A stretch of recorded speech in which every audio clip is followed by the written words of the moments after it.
May mga company na ganito. Lahat ng employees busy. May nagmamadali, may naka-headset, may dalawang laptop, may hawak pang clipboard habang naglalakad. May nag-o-overtime, may meeting tungkol sa susunod na meeting. Kaya ang conclusion ng management, wow, productive naman ang tao natin ah. Talaga ba?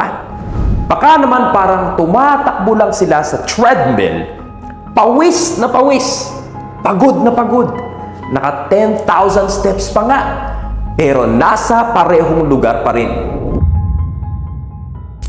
Hi, I'm Mentor Myron Santa Ana, also known as your strategy guy, and I help organizations plan, measure, and improve their performance strategically.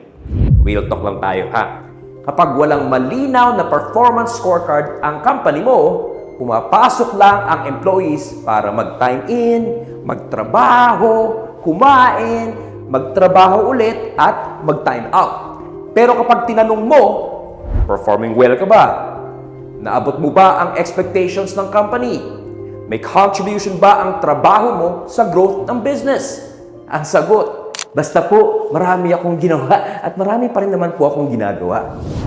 Okay, marami kang ginawa, marami ka pa rin ginagawa. Pero ano ang na-accomplish mo? Ano ang nag-improve? Anong number ang gumalaw? Sales ba? Customer satisfaction ba? Processing time? Quality? Productivity? Cost efficiency? Wala. So, activity lang pala, hindi accomplishment. Busy pero hindi necessarily productive. Kaya kailangan ng organization ng tatlong magkakaugnay na performance scorecards.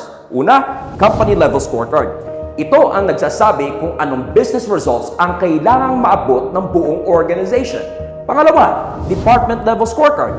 Dito malinaw kung paano magka-contribute ang sales, marketing, operations, finance, HR, at iba pang department sa company targets. At pangatlo, employee level scorecard. Ito ang nagsasabi sa bawat employee. Ito ang expected results mo ha. Ito ang standards mo ha.